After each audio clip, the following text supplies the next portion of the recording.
खैर तो मिर्जापुर सीजन 3 आ चुका है और आज से 600 साल पहले, मेरा मतलब 6 साल पहले मिर्जापुर का सीजन 1 आया था, जिसके भाई सीजन के अंत होते होते ये समझ में आ चुका था कि भाई ये माल बहुत अच्छा जाने वाला है। यहाँ सीजन 2 आने के बाद उसकी राइटिंग, उसका दबदबा इतना कन्विंसिंग था कि भाई हर कैरेक्टर से तुम कनेक्ट हो चुके थे। इवन मुन्ना की डेथ पे भी चीजें फील हो रही थी कि यार क्यों मर रहा है, ये जिंदा क्यों नहीं हो जाता है। वही सेम सीजन 1 के लास्ट में भी होती है कि यार ये क्यों मर रहा है, बबलू क्यों मर रहा है। लेकिन भाई सीजन 3 में ऐसी चीजें नहीं देखने मिलती है। मतलब कि यहाँ पर वही है कि एक ही नियम है जहाँ नियम कभी भी बदल सकता है। इतने सारे कैरेक्टर हैं लेकिन हर एक को ये सीरीज टाइम जरूर देती है और बाबूजी का तेल कौन नहीं भूल सकता है, हालांकि बाबूजी है भाई नहीं। खैर तो बात करते हैं सीजन 2 के स्ट्रेचिंग क्लिफ हैंगर के बाद सीजन 3 को जबरदस्ती खींचा गया और भाई सीजन 3 का काफी वेट किया गया। सीजन 2 2020 में गिरा था, आज से 4 साल हो चुके हैं। तो सीजन 3 को देखने के बाद लगता है कि इसके बारे में बात तो करनी होगी, क्योंकि भाई चीजें जितनी दिखाई है उतनी सिंपल तो नहीं है। हालांकि भाई मुन्ना भैया के बिना मजा तो नहीं आएगा, लेकिन क्या करें, देखना तो पड़ेगा आखिरकार खिचड़ी क्या पक रही है अंदर। खैर इसी के साथ बताऊं कि मुन्ना भैया की रिटर्न की बात चल रही थी, जिसके बारे में कुछ थ्योरी भी सामने आती है, क्योंकि भाई मुन्ना भैया ने पिछले दोनों सीजन में अपनी जान डाल दी थी, जिसकी वजह से सेकंड सीजन के लास्ट में उनकी जान चली जाती है और सीजन 3 की स्टार्टिंग में पता चलता है कि उनकी जान निकल चुकी है completely. He is gone for good। क्योंकि भाई सीजन की शुरुआत ही मुन्ना भैया के अंतिम संस्कार से होती है, जहाँ पर अपनी भी थ्योरी में आग लग चुकी है, अब बंदा कैसे आएगा। जिसके बाद ऑडियंस भी मूव ऑन हो जाती है, अब देखने क्या मिलेगा। उसके बाद गुड्डू भैया अपना भौकाल सेट करने में लगे हुए हैं। वो भैया त्रिपाठियों के मेंशन पहुंच चुके हैं, जहाँ पर बीना के साथ वो रह रहे हैं। यू नो बीना तो अंदर की खबरी थी तो उसके साथ ही रह रहे हैं वो। हालांकि भाई गुड्डू को इस सीन में देख के ऐसा लगता है कि जिंदगी में अगर दिमाग नहीं है तो भाई तुम्हारी कुटाई बहुत लगने वाली है, क्योंकि भाई ऐसे वक्त तुम्हें बबलू भाई की जरूरत होती है, जो कि इस सीजन में भी नहीं है। मतलब देखा जाए तो भाई जरूरत वाले लोग जल्दी मर जाते हैं इस सीजन में। खैर दूसरी तरफ रमाकांत एसएसपी मौर्य को मारने का केस चल रहा है, जिसमें भाई बहुत ट्विस्ट आते हैं और गुड्डू की वजह से ये केस एकदम बिगड़ ही जाता है। लेकिन इस दौरान रमाकांत पंडित को जेल में रहकर ये भी पता चलता है कि सर्वाइव करने के लिए कुछ भी करना जरूरी है, हर सिचुएशन में सर्वाइव करना आना चाहिए। खैर गोलू एक स्ट्रॉन्ग कैरेक्टर की तरह दिखाई जाती है, जिसके एम्बिशन बड़े हैं, जिसका जज्बा नजर आता है। हालांकि उस पर बल इतना नहीं है, लेकिन उस पर बुद्धि बहुत है। लेकिन लाला की बेटी के साथ गुलू के चक्कर में गोलू भी फंस जाती है, क्योंकि उसके हेस्टी डिसीजन के चक्कर में उसकी के लग जाते हैं। और भाई जिसने फंसाया है उसको, उसका तो खेल अलग ही चल रहा है। शत्रुघ्न यानी कि दद्दा त्यागी का छोटा बेटा, जो कि बड़ा बेटा बन के घूम रहा है। और मुझे पता था कि भाई मैं 4 साल से यही सोच रहा था कि ये अपने भाभी को कैसे कन्फ्रंट करेगा, क्योंकि वो तो उसको बड़े की नजर से देखेगी और जो उसको भाभी की नजर से देखेगा, और ये रिश्ता क्या कहलाएगा ये तो मुझे भी नहीं पता।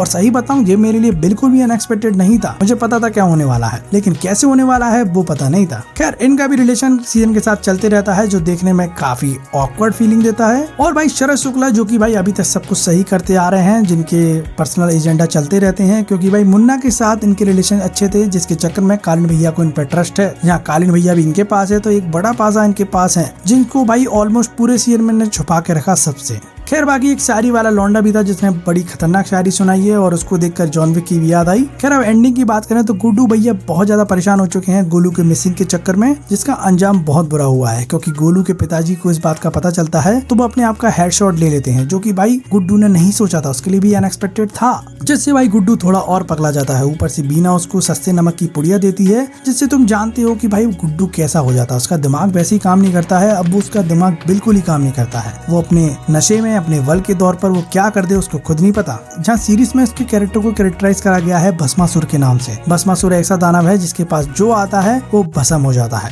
मतलब कि भाई गुड्डू के सामने जो भी आएगा वो पिट जाएगा, वो दिमाग नहीं लगाएगा ये सामने कौन खड़ा है। अब इसी का फायदा माधुरी भी उठा लेती है, क्योंकि भाई उसके भी गुड्डू भैया से पर्सनल ग्रजेस हैं, क्योंकि भाई मुन्ना भैया का जो कांड हुआ, लेकिन रॉबिन का जो कांड हुआ भाई वो मेरे से देखा नहीं गया, और मैंने सोचा भी नहीं था, क्योंकि मैं इतना एक्सपर्ट लेके चल ही नहीं रहा था कि इतनी बात यहाँ तक पहुँच जाएगी। क्योंकि मिर्जापुर में एक लौता अनमैरिड कपल वही था जिसकी स्टोरी, उनकी लाइफस्टाइल बहुत सिंपल थी। वो अपने गुंडागर्दी वाले कांड से बहुत दूर थे, हालांकि थोड़ा बहुत हार जरूर था, लेकिन दूर थे। उनकी लाइफ अच्छी चल रही थी, आगे चल के बहुत कुछ अच्छा हो सकता था। लेकिन भाई गुड्डू भैया ने अपने सस्ती पुड़िया के नशे में उसकी आंखों का जूस निकाल दिया लाइक चुकंदर, जिससे गुड्डू खुद शौक में चला जाता है, क्योंकि सस्ते नशे का असर अब हट चुका है। और उसके बाद तो गुड्डू खुद डिप्रेशन में जाएगा। अब उसको रियलाइज होता है कि भाई उसने क्या कर दिया है। यहाँ उसको पता चलता है कि ही इज अ भस्मासुर। अपने पास आई हर एक चीज को वो बस भस्म कर देता है। जिसके बाद माँ और बेटी गुड्डू के अगेंस्ट चली जाती हैं, जिसकी वजह से गुड्डू को सरेंडर करना पड़ता है और वो जेल चला जाता है, जहाँ पर अपन को पनिशर जैसा ही एक्शन सीक्वेंसेस देखने मिले हैं। जिसके बाद मीटिंग में गुड्डू ने बहुत बड़ी बड़ी बातें करी थी, जिसका अब मतलब नहीं निकलता है क्योंकि वो अंदर जा चुका है, जिसमें उसकी कुटाई भी बहुत लगती है, वो लोगों को मारता भी है और मारने पे उसको एहसास भी होता है कि मैं क्या कर रहा हूँ। सारे एक्सप्रेशन 3 सेकंड में निकल जाते हैं, उसको रिग्रेट, गिल्टी सब फील होने लगता है उसको। और उसी के साथ माधुरी और शरद के रिश्ते को भी एक नया नाम मिलने वाला था, जो आगे गाड़ी बढ़ रही थी। लेकिन इसी में एक ट्विस्ट आता है, यहाँ रॉबिन की डेथ के बाद गुड्डू की बहन का एक अलग मिशन चालू हो जाता है, जिसमें वो भी अब क्राइम फ्री स्टेट बनाना चाहती है यूपी को, जिसमें भाई माधुरी भी यही चाहती है। और जब उसको पता चलता है कि उसको पिताजी के मारने के पीछे शरद शुक्ला का हाथ है, उसको लगता है एक और बड़ा झटका, जहाँ पर वो उसको अगले ही सीन में कन्फ्रंट भी कर देती है। लेकिन वो उसको पूरी बात नहीं बताती है, उसको हिंट में बताती है कि तुम्हें मुझे कुछ बताना है क्या, जिसमें भाई शरद शुक्ला काली मैया के बारे में बताता है कि वो जिंदा है, वो मेरे पास है, क्योंकि शरद ये नहीं सोच रहा था कि इसको अपने बाप के बारे में क्या ही पता होगा। लेकिन यहाँ माधुरी चुप रहती है, अपना दिमाग लगाती है और उसने कालीन भैया से डील करी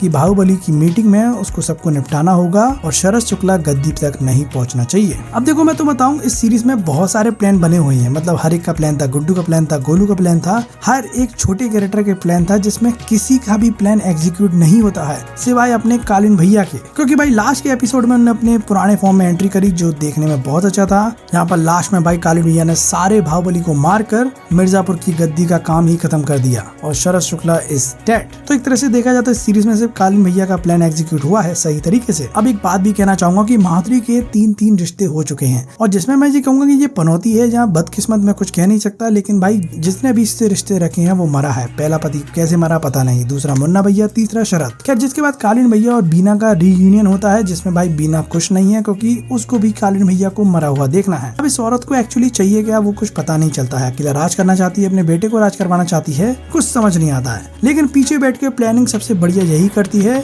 और अभी तक यही एक लौती है जो प्लानिंग करके भी बची हुई है। तो इसके बाद एक लौता गुड्डू भैया है, जो कि बाहुबली बचा हुआ है, जिसको मारने के लिए कालीन भैया जेल पहुंचते भी हैं, लेकिन वो स्विच मार चुका है क्योंकि जेपी यादव का उसके ऊपर हाथ आ चुका है। यहाँ पर गोलू और जेपी यादव और गुड्डू भैया सब मिलकर काम कर रहे हैं माधुरी की सरकार गिराने के चक्कर में। ऊपर से भाई गोलू और गुड्डू का रिलेशनशिप एक स्टेप ऊपर जा चुका है, जिसको मैंने एक्सपेक्ट नहीं किया था, क्योंकि भाई जीजा साली का रिश्ते की माँ बहन कर चुके हैं, जो कि भाई बहुत ज्यादा ऑकवर्ड लगता है मेरे को। तो उसके जिसके बाद एक पोस्ट क्रेडिट सीन आता है जो बहुत कुछ बता देता है। सीजन 2 के अंत में एक बंदा था जो बहुत टाइम से मिसिंग है, जिसको बीना की नौकरानी लेने आती है, और नौकरानी का भी ड्रेसिंग स्टाइल देखो, उसका अटायर बिल्कुल गोलू जैसा बन चुका है। अब देखो कंक्लूजन देखा जाए तो भाई नेक्स्ट ईयर में होने क्या वाला है। अब देखो कालीन भैया को आगे चल के कहीं ना कहीं वीना के बारे में पता चलेगा, जिसकी प्रोटेक्शन के लिए भाई मकबूल आएगा, क्योंकि भाई मकबूल त्रिपाठियों का अब बॉडीगार्ड नहीं है, वो उनका लॉयल नौकर नहीं रहा है। दूसरी तरफ जेपी यादव, गुड्डू और गोलू सब मिलकर माधुरी की सरकार गिराएंगे और अपना भौकाल फिर से सेट करने की कोशिश करेंगे, क्योंकि माधुरी अभी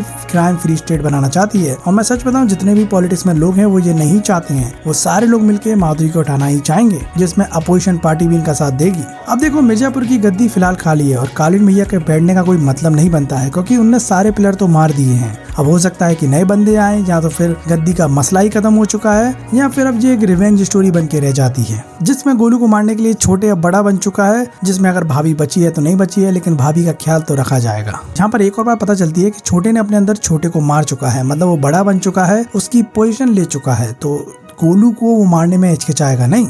अब देखो ये सीजन थोड़ा फीका फीका फील होता है, लेकिन अगर तुम वैसे एक तरीके से सोच के चलोगे तो स्टोरी ठीक ठाक है। एक्शन ज्यादा नहीं है, लेकिन बातचीत में ज्यादा निकलता है, भौकाल सेट करने में निकल जाता है, लेकिन इन दी एंड उन चीजों का मतलब निकलता नहीं है। तो भाई मिर्जापुर सीजन तुम मिड मान सकते हो, मीडियोकर नहीं, क्योंकि भाई चीजें कुछ कुछ तो अच्छी चली हैं। जहाँ उनकी ब्रूटलिटी दिखाने का तरीका अच्छा था, पहले सीजन में इतना ब्रूटल हो चुका था, जहाँ पर रॉबिन की डेथ अभी तक दिमाग में छपी है कि भाई वो कैसे मर गया, जिसके लिए भाई सीजन 4 का वेट तो करना पड़ेगा। लेकिन हालांकि ऐसी कोई हाइप नहीं है, इसको इस नोट पर एंड कर सकते थे, कोई हाई नोट पे एंड नहीं हुआ है। ऐसा लगता नहीं है कि हाँ ठीक है खत्म कर दो। मैं तो कहता हूँ सबको गोली मार देते तो खत्म ही हो जाता अभी तक। खैर देखते हैं आगे क्या होता है। तुम बताना तुमको वीडियो कैसी लगी।